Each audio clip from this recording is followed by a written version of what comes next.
Mercy is a German healing powerhouse in the game of Overwatch. Any player who can master this hero being the most healing-oriented support will automatically heal their way to victory. If you want to learn how to play Mercy properly, this guide is just right for you, as I will be covering all the Mercy tips that I have learned from my own mistakes and tips from a top 500 Mercy player, Rafa, who from time to time coaches my trash Mercy gameplay. This is what I learned as Mercy. My name is NeonAir, and welcome to NeonAirGaming. If there is one thing that I have learned when playing Mercy, it's that you have to use your brain. Often mistakes such as going for dumb reses, ulting way too late, or standing in the open and feeding can be the downfall of your team. So let's jump right into this video and make sure those things don't happen to you. First of all, I'm pretty sure we're all familiar with Mercy's kit. Her staff can damage boost allies by 30% and heal allies 55 health per second. Her Guardian Angel ability will fly Mercy towards either dead or alive allies that she wishes to go to, and her Resurrect ability allows her to bring back one of her allies from the dead. Last but not least, there is her ult, Valkyrie, which allows Mercy to fly, and all of her healing and damage boosting is enhanced.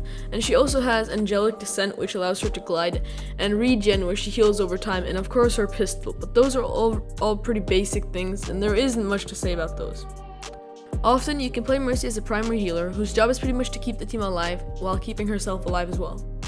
With sometimes damage boosting her allies, such as Ashe during poke phase, but most of the time just healing. And then there is the type of Mercy where if you have another primary healer, such as usually Anna, that is doing a good job keeping your allies alive, then you can go pocket a DPS. Most commonly, Pharahs, Ashes, and Widows are good pocket targets. This is because a well-pocketed Pharah, for example, can almost stay alive forever with that vital damage boost, and she will automatically rain hell upon the enemies. If you don't have another main healer that is doing a great job healing, then you play with your team and keep them alive. Often it is your tanks that will require a lot of healing up front, but also DPS will sometimes come to you for healing, and of course, make sure to watch out for your other healer and keep them alive. I also recommend damage boosting some of your DPS from time to time when there isn't anything to heal, so that they do more damage but also gain ult charge faster. That is also a reason you could damage boost tanks, basically so that they get their ult charge faster. Now, let's talk about if you're pocketing someone. When you're pocketing someone, it's usually someone who due to you can one-shot, such as an Ashe, or someone like a Pharah who with your help is almost invincible and a huge threat to the enemy squishies. What you do is that you stay with them. That one target is basically who you're with the whole game, and you're always going to use your Guardian Angel to jump at them and follow them. But beware, one huge mistake Mercy players make that are unexperienced is that they Guardian Angel to their pocket and find themselves in the enemy Widow's line of sight because they didn't use their brain and Guardian Angel right into the open. This is why often Mercy players that are pocketing or healing should be playing around cover pretty much all of the time and try their hardest to avoid enemy line of sight. Often if you die, you can cost your whole team the game. Mercy is a whole game of just staying alive, using your brain, and healing and pocketing. Now let's talk about Resurrect, one of Mercy's most important abilities. This can turn a team fight around and make a huge difference in the game, but there's only 3 main rules for Res that you have to keep in mind. 1. Is it safe? If I go for this Resurrect, will I be safe and get out alive? Because you don't want to die for someone else. At that point, you're just trading and your team is down 1 healer. Number 2. Are my teammates in a safe spot? If all your team is on critical health, going for that res will most likely surrender your teammates to any healing and they will die no matter what. Number 3. Is the fight still winnable? If the fight is not winnable, there's no point resing. All you're doing at that point is just feeding the enemies more ult charge. Those are the 3 golden Mercy Resurrect rules to keep in mind when debating whether to go for the res or not. Also, don't let your teammates pressure you into making dumb plays as Mercy. Trust me. Oh my god, there's so many dumb things you can do. Next, let's talk about Mercy's ultimate, Valkyrie. As we covered, this ultimate enhances all her stats and allows her to fly. Valk charges pretty fast and is also really important for winning team fights, which is why pretty often it's good to use on cooldown.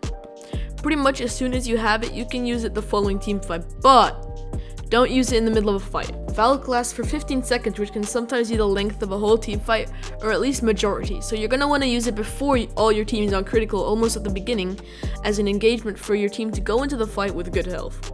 Also, don't forget, although most people heal on Mercy Valk, you can also damage boost with it, and it's sometimes really good and beneficial to damage boost your Ashe or something when you're Valking, just so that they can get that extra damage ult charge.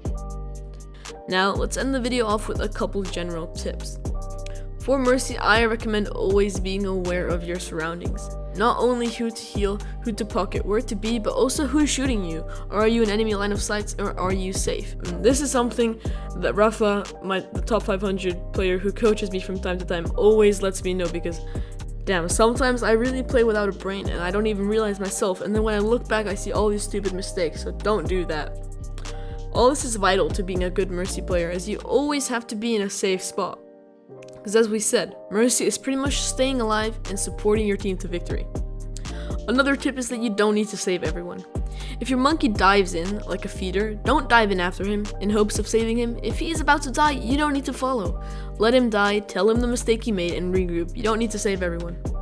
Also, always know where your other healer is, especially if it's like an Ana who can't really do much herself. You should always look behind yourself to see if your Ana needs help, as often she can be in a bad spot requiring your help. Now, if you want a more advanced version where I also cover super jumping and which ults you can damage boost and an in-depth VOD analysis of how to play Mercy, then please comment down below. Anyways, I hope you guys enjoyed this video, and this is how to play Mercy guide. Anyways, I hope you guys enjoyed this video and this how to play Mercy guide. I have a lot more videos just like this, so please subscribe to see more. And without further ado, my name is NeonAir, and welcome to NeonAirGaming. Peace.